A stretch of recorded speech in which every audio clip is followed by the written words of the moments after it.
जय श्री कृष्णा। राधे राधे। आइए आगे का महात्म्य प्रारंभ करते हैं। व्याध ने पूछा, मुनि, भागवत धर्म कौन कौन से हैं और किनके द्वारा भगवान विष्णु प्रसन्न होते हैं? शंख ने कहा, जिसके अंतःकरण की शुद्धि होती है, जो साधु पुरुषों का उपकार करने वाला है तथा जिसकी किसी ने भी निंदा नहीं की है, उसे तुम सात्विक धर्म समझो। वेदों और स्मृतियों में बताए हुए धर्म का यदि निष्काम भाव से पालन किया जाए तथा वह लोक से विरुद्ध न हो, तो उसे भी सात्विक धर्म जानना चाहिए। वर्ण और आश्रम विभाग के अनुसार जो चराचर प्रकार के धर्म हैं, वे सभी नित्य, नैमित्तिक तथा काम्य भेद से 3 प्रकार के माने गए हैं। वे सभी अपने अपने वर्ण और आश्रम के धर्म जब भगवान विष्णु को समर्पित कर दिए जाते हैं, तब उन्हें सात्विक धर्म जानना चाहिए। वे सात्विक धर्म ही मंगलमय भागवत धर्म है। अनन्य देवताओं के प्रति के लिए सकाम भाव से किए जाने वाले धर्म राजस माने गए हैं। यक्ष, राक्षस, पिशाच आदि के उद्देश्य से किए जाने वाले लोकनिष्ठुर, हिंसात्मक, निंदित कर्मों को तामस धर्म कहा गया है। जो सत्व गुण में स्थित हो, भगवान विष्णु को प्रसन्न करने वाले तथा सुख कारक सात्विक धर्मों का सदा निष्काम भाव से अनुष्ठान करते हैं, वे भागवत माने गए हैं। जिनका चित्त सदा भगवान विष्णु में लगा रहता है, जिनकी जीवा पर भगवान का नाम और जिनके हृदय में भगवान के चरण विराजमान होते हैं, वे भागवत कहे गए हैं। जो सदाचार परायण, सबका उपकार करने वाले और सदैव ममता से रहित हैं, वे भागवत माने गए हैं। जिनका शास्त्र में, गुरु में और सत्कर्मों में विश्वास है तथा जो सदा भगवान विष्णु के भजन में लगे रहते हैं, उन्हें भागवत कहा गया है। उन भगवत भक्त महात्माओं को जो नित्य धर्म मान्य हैं, वे भगवान विष्णु को बहुत प्रिय हैं तथा वेदों और स्मृतियों में जिनका प्रतिपादन किया गया है, वे ही सनातन धर्म माने गए हैं। जिनका चित्त विषयों में आसक्त है, उनका सब देशों में घूमना, सब कर्मों को देखना और सब धर्मों को सुनना कुछ भी लाभकारक नहीं है। साधु पुरुषों का मन साधु महात्माओं के दर्शन से पिघल जाता है। निष्काम पुरुषों द्वारा श्रद्धा पूर्वक जिसका सेवन किया जाता है तथा जो भगवान विष्णु को सदा ही प्रिय है, वह भागवत धर्म माना गया है।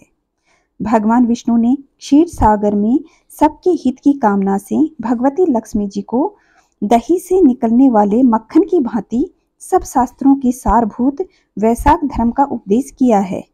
जो दंभ रहित होकर वैशाख मास के व्रत का अनुष्ठान करता है, वह सब पापों से रहित हो सूर्य मंडल को भेद कर भगवान विष्णु के योगी दुर्लभ परम धाम को जाता है।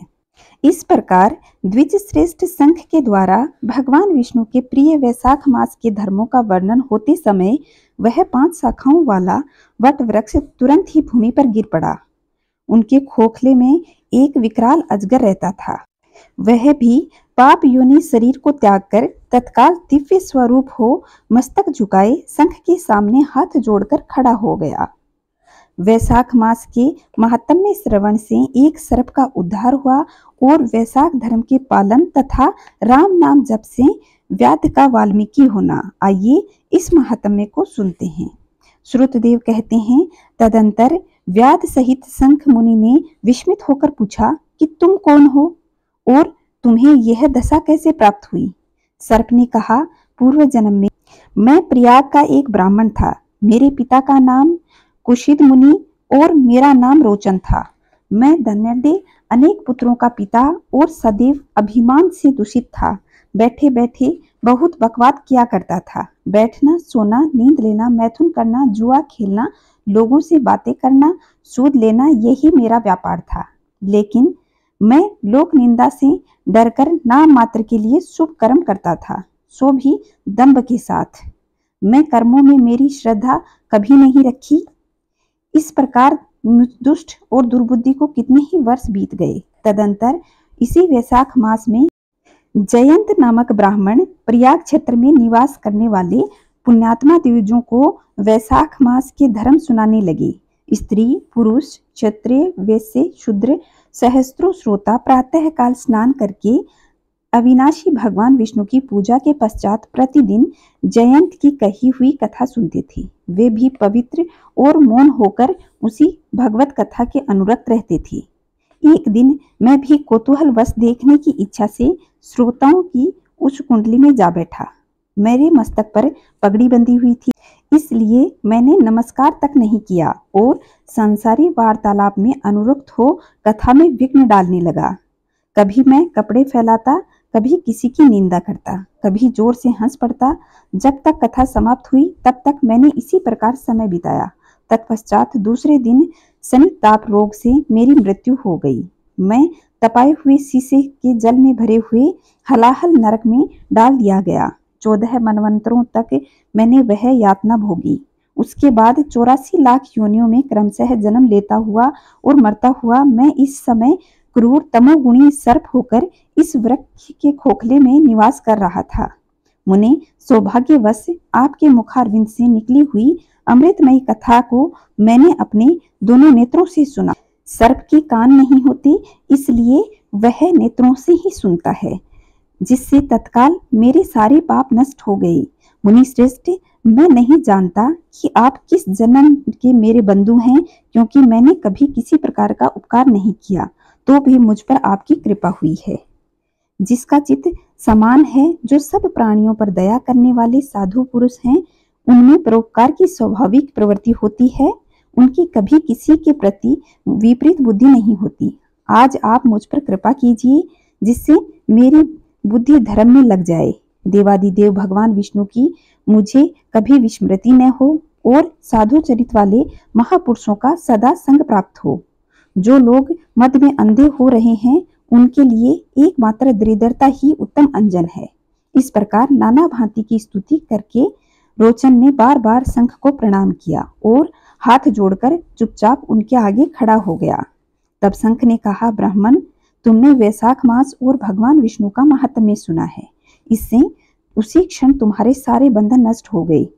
द्विश्रेष्ठ, परिहास, भय, क्रोध, द्वेष, कामना अथवा स्नेह से भी एक बार भगवान विष्णु के पापहारी नाम का उच्चारण करके बड़े बड़े पापी और रोग शोक से रहित लोग वैकुंठ धाम में चले जाते हैं। फिर जो श्रद्धा से युक्त हो, क्रोध और इंद्रियों को जीतकर सबके प्रति दया भाव रखते हुए भगवान की कथा सुनते हैं, वे उनके लोक में जाते हैं। इस विषय में तो कहना ही क्या। कितने ही मनुष्य केवल भक्ति के बल से एकमात्र भगवान की कथा वार्ता से तत्पर हो, सब धर्मों का त्याग कर देने पर भी भगवान विष्णु के परम पद को पा लेते हैं। भक्ति से अथवा द्वेष आदि से भी जो कोई भगवान की भक्ति करता है, वे भी प्राणहारी पूतना की भांति परम पद को प्राप्त कर लेता है। सदा महात्मा पुरुषों का संग और उनके विषयों में वार्तालाप करना चाहिए। रचना शिथिल होने पर भी जो प्रत्येक श्लोक में भगवान विष्णु के सुयश सूचक नाम है, वही वाणी जन समुदाय की पाप राशि का नाश करने वाली होती है, क्योंकि साधु पुरुष उसी की सुनते हैं, गाते हैं और कहते हैं। जो भगवान किसी से कष्ट साध्य सेवा नहीं चाहते, आसन आदि विशेष उपकरणों की इच्छा नहीं रखते और सुंदर रूप और जवानी नहीं चाहते, अपितु एक बार भी स्मरण कर लेने पर अपना परम प्रकाश में वैकुंठ धाम दे डालते हैं, उन दयालु भगवान को छोड़कर मनुष्य किसकी शरण में जाए। उन्हें रोग शोक से रहित चित्त द्वारा चिंतन करने योग्य अव्यक्त दया निधान भक्त वत्सल भगवान नारायण की शरण में जाओ।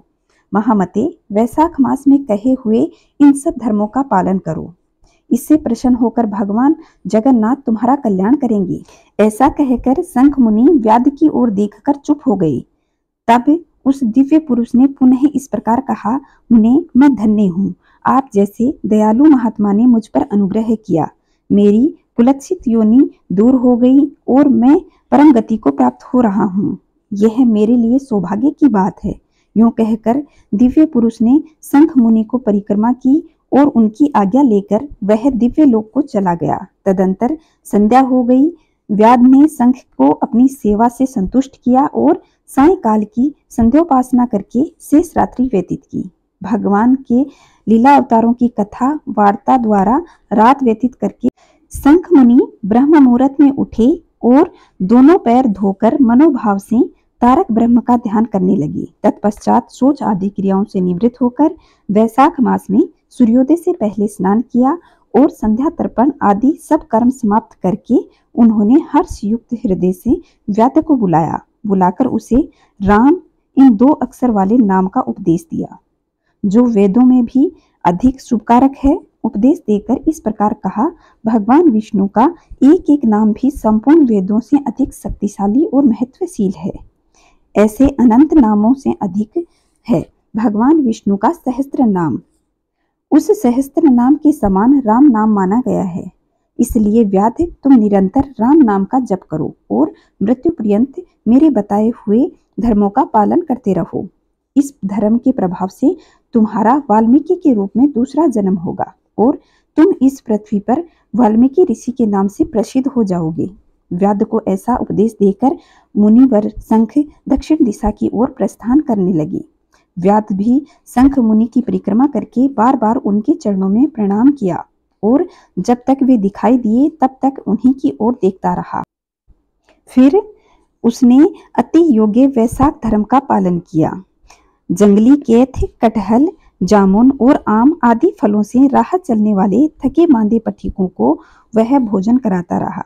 जूता, चंदन, छाता, पंखा आदि के द्वारा तथा बालू के बिछावन और छाया आदि के व्यवस्था द्वारा पथिकों के परिश्रम और पसीने का निवारण करता रहा। प्रातःकाल स्नान करके दिन रात राम नाम का जप करता रहा। इस प्रकार धर्मानुष्ठान करके वह दूसरे जन्म में मुनि वाल्मीकि का पुत्र हुआ। उस समय वह महायशस्वी वाल्मीकि के नाम से विख्यात हुआ।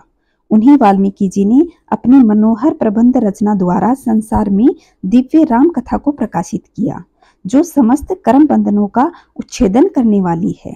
मिथिलापति, देखो वैशाख का महात्म्य कैसा ऐश्वर्य प्रदान करने वाला है, जिससे एक व्याध भी परम दुर्लभ ऋषि भाव को प्राप्त हो गया है। यह रोमांचकारी उपव्याख्यान सब पापों का नाश करने वाला है। जो इसे सुनता है और सुनाता है वह पुनः माता के स्तन का दूध पीने वाला नहीं होता।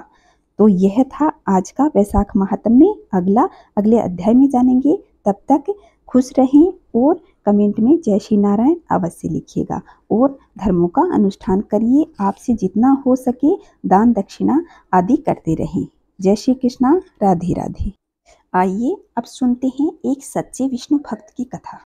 एक गांव में भोला नाम का एक गरीब ब्राह्मण रहता था। उसे शास्त्रों का बहुत ज्ञान था। उसके पास गांव का कोई भी व्यक्ति कुछ भी पूछने आता तो वह उसकी परेशानी का उपाय बता देता था।